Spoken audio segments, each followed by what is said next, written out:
It is narrated that a person asked Hazrat Aisha radhiyallahu anha about the Holy Prophet sallallahu alaihi wasallam's morals.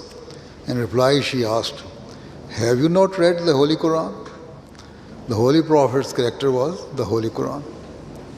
By this, she meant that every word and deed of the Holy Prophet ﷺ was in perfect harmony with the teachings of the Holy Quran.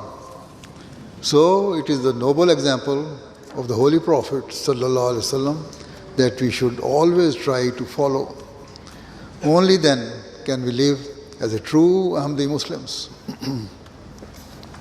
Only then can we fulfill our pledge to give precedence to faith over worldly matters.